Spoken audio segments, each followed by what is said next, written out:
and the people who agree, have a perception that the city of Little Rock is the city government, the mayor, people that live in there, are wanting to just support West End developers, sprawl, continued growth, no matter what. And what that's doing is it's taking money from the core part of the city, where there's a lot of decay and deterioration and poverty.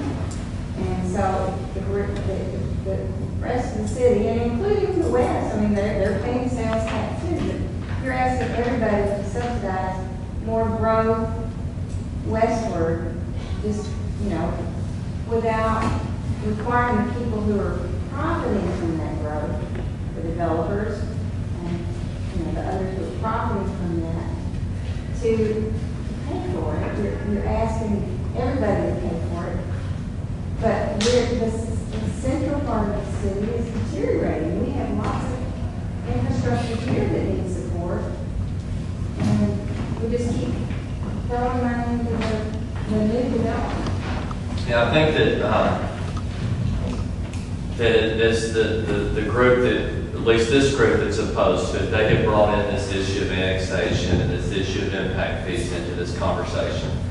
As I said earlier, it is a discussion that needs to be had, and the mayor's on record is publicly saying we'll have that. And in fairness to the current board has not been asked to look at impact fees, and we've had a new board in the last 4 years.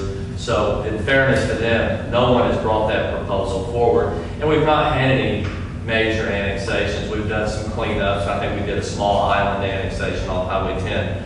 But West Little Rock will benefit from this sales tax, but so will Central Little Rock and East Little Rock. Right across the street, there's a multi-million-dollar police substation. Just down the road somewhere is going to be a $22 million research park.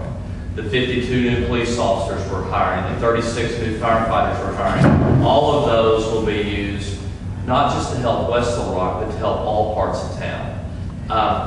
We have heard in the past that we don't do anything in Ward 1 or Ward 2. The last bond issue, the one that Mr. Lynch points to, $84 million, the majority of that money went into Ward 1 and 2 because they have the infrastructure needs that the West Little Rock doesn't have. So I tend to think that impact fees, some call them rooftop taxes, whatever you want to call them, probably is a discussion that needs to be had. But that's a discussion for the mayor and the board.